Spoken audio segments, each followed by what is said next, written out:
90 days countdown begins from now. 90 দিনের যে countdown যে সেটা আজকে থেকে সরকারের 90 দিনে স্বাস্থ্য খাতের মধ্যে যে ভিজিবল পরিবর্তনটি আনবেন, ওনারা আমাদেরকে কমিটমেন্ট দিয়েছেন যে স্বাস্থ্য মন্ত্রণালয় দৃশ্যমান পরিবর্তন আনবেন এবং স্বাস্থ্য খাতকে জনমুখী করবেন এবং সেই 90 দিনের কাউন্টডাউন আজকে থেকে এখন থেকে।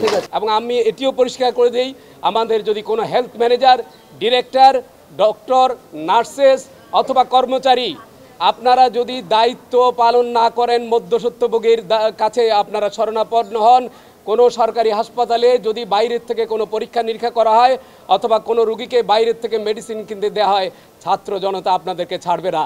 বৈষম্য বিরোধী আন্দোলন করতে গিয়ে যেই ছাত্র জনতা যারা আহত হয়েছেন তাদেরকে এক্সক্লুসিভলি ডেডিকেটেড ওয়েতে একটি চিকিৎসা করার পিছনে কারণ হচ্ছে যে এই যারা এখন ভর্তি আছেন 500-র উপরে, এদের প্রত্যেকেরই মৃত্যুর ঝুঁকি রয়েছে ইনফেকশন থেকে।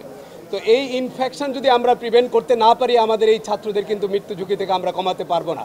যে কারণে অ্যাটেন্ডেন্টের যারা আছেন তাদেরকে আমরা অনুরোধ করছি, আপনারা হাসপাতাল কর্তৃপক্ষের সঙ্গে যোগাযোগ করে আমাদের সঙ্গে যোগাযোগ করবেন।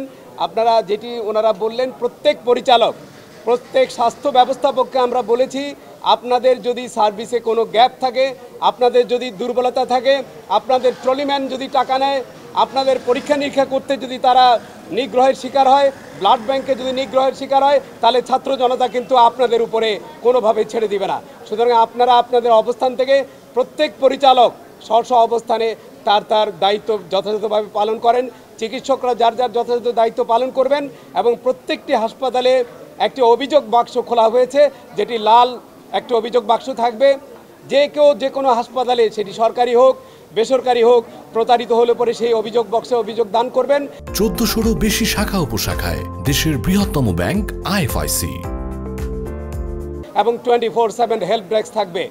এই স্বাস্থ্য ব্যবস্থা ওভারনাইট পরিবর্তন করা সম্ভব না, কিন্তু আমরা যেটি চিন্তা করছি, স্টেটের অনেক বড় দায়িত্ব, যেটি আজকে বলা হচ্ছে বেসরকারি খাতে সরকারি খাতে কেন মানুষের চিকিৎসা ব্যয় বাড়বে, আউট অফ পকেট এক্সপেন্ডিচার এত বেশি হবে কেন? এটা হচ্ছে স্টেটের রেসপন্সিবিলিটি। স্টেটকে দায়িত্ব নিতে হবে সার্বজনীন স্বাস্থ্য এবং চিকিৎসার জন্যে। কোনো মানুষেরই নিজের পকেট থেকে স্বাস্থ্য ব্যবস্থা দেওয়ার কথা না, এটি তার মৌলিক দায়িত্ব। সুতরাং এটা রাষ্ট্রীয় একটি ইন্স্যুরেন্স পলিসি করতে হবে, যার মধ্য থেকে সবাই এমপ্যানেল প্রাইভেট হসপিটাল এবং গভর্নমেন্ট হসপিটালে কোনো নাগরিককে যাতে কোনো অর্থ দিতে না হয়। কারণ এই যে আউট অফ পকেট এক্সপেন্ডিচার, আপনারা জানেন বাংলাদেশে এখন 1 লক্ষ ডায়ালাইসিস মেশিন দরকার, 4 থেকে 5 লক্ষ রুগী কিডনি ডায়ালাইসিসে ভুগছে, এন্ড স্টেজ রেনাল ফেলিওরে ভুগছে। তো এত রুগী যারা ডায়ালাইসিস করছেন, একজনের প্রতি মাসে 50,000 টাকার বেশি খরচ হয়। মানুষ দরিদ্র সীমা থেকে দরিদ্র সীমার নিচে চলে যাচ্ছে, এই জিনিসটাকে কখনোই অ্যাড্রেস করা হয়নি। সুতরাং এটি রাষ্ট্রের দায়িত্ব প্রত্যেকটি নাগরিকের চিকিৎসা নিশ্চিত করা এবং এই চিকিৎসা ব্যয় বহন করতে গিয়ে যাতে তারা দারিদ্র সীমা এবং তারা সম্বল সহায় সব কিছু হারাচ্ছে। এখানে প্রাইমারি, সেকেন্ডারি, টার্সিয়ারি কেয়ার সর্ব অবস্থায় স্বাস্থ্যের অনেক বড় ধরনের রিফর্ম করতে হবে। প্রিভেন্টিভ এবং প্রমোটিভ সার্ভিস চালু করতে হবে, কারণ একটা মানুষ গ্রাম থেকে চিকিৎসার জন্য ঢাকায় আসার প্রয়োজন নেই। উপজেলার যে স্বাস্থ্য কেন্দ্রগুলি আছে সেগুলোকে স্বয়ংসম্পূর্ণ করতে হবে। সব জায়গায় চিকিৎসকদের উপস্থিতি, চিকিৎসা ব্যবস্থাকে শক্তিশালী করতে হবে, মেডিকেল এডুকেশনকে জনমুখী করে রিফর্ম করতে হবে।